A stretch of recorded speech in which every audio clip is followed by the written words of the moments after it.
ছোট বাচ্চারা যখন অনেক বেশি চিন্তা করে কিংবা অনেক বেশি স্যাড হয় বা দুঃখিত হয় তখন আসলে করণীয় কি? আসলে ছোট বাচ্চারা হয় কি বেশিরভাগ দুঃখিত হয় বা আপসেট হয় বা স্যাড যেটা বললে হয় যে ওরা যখন কোনো কিছু খুব সহজে পায়, একটি কারণ খুব সহজে যখন পেয়ে যায় তখন কিন্তু নেক্সট যেটা সে চাচ্ছে, পরবর্তীতে যেটা চাচ্ছে সেটা সাথে সাথে না পেলে কিন্তু এটা হয়। কাজেই একটু অভাবে রাখতে হয় বাচ্চাদের। এই অভাব বলতে কষ্ট দিয়ে অভাব বুঝাচ্ছি না, আমি এটাই বুঝাতে চাচ্ছি যে বাচ্চারা লিমিটের মধ্যে বা একটি নির্দিষ্ট গণ্ডির মধ্যে সে তার চাওয়াটা পাবে, এর বেশি নয়।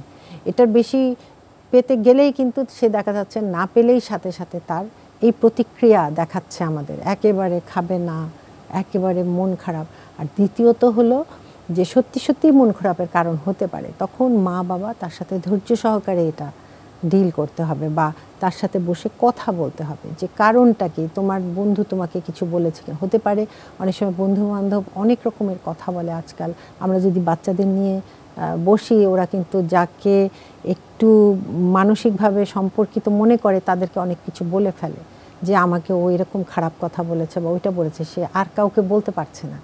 তখন কিন্তু তাকে বুঝিয়ে বলতে হবে যে এটা অন্যায়, তুমি যেন এটা করো না, এবং আমরা দেখব ব্যাপারটা।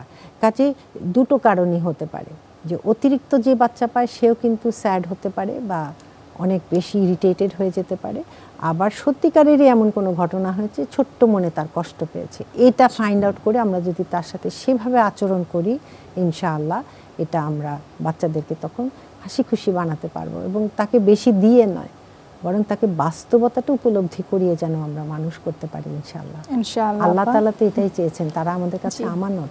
জি আপা, আল্লাহ তাআলা সে তৌফিক দান করুন।